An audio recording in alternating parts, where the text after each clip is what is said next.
วันที่ 31 มีนาคม 2026 นี้ท่านสมรอคำมีหัวหน้าแขนงการค้าภายในแผนกอุตสาหกรรมและการค้าแขวงหลวงน้ำทาพร้อมโดยภาคส่วนที่เกี่ยวข้องลงกวดกาติดตามสุกยู่บรรดาปั๊มน้ำมันภายในเมืองหลวงน้ำทาและท่านยังได้ให้ฮู้ถึงจุดประสงค์ในการลงกวดในครั้งนี้ข้าพเจ้าชื่อเท่าสมรอคำมีหัวหน้าแขนงการค้าภายในแอุตสาหกรรมและการค้าแขวง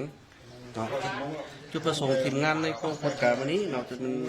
จุดประสงค์เพื่อลงกฎการและติดตามสุกยุบรรดาปั๊มน้ำมันภายในเมืองหลวงน้ำทาครั้งนี้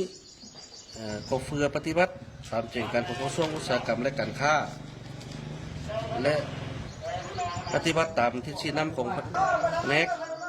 ในการลงกฎการครั้งนี้มีบรรดาภาคส่วนที่เกี่ยวข้องคือเจ้าหน้าที่ตำรวจเศรษฐกิจและแผนกอุตสาหกรรมและการค้าแข็งและของการอุตสาหกรรมและการค้าเมืองต่อหมายลักเป็นลงกฎการบ่ให้กักตุนน้ำมัน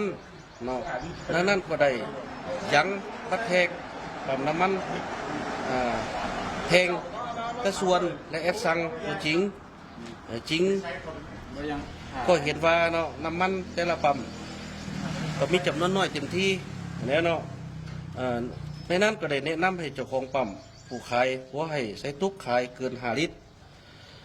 เวลาอัดว่าให้ใส่ตุกน้อยให้ใส่แต่รถจักรได้รถใหญ่เท่านั้นท้ายนี้ขออยากห้องมายังบรรดาปั๊มเนาะให้เปิดขายปกติ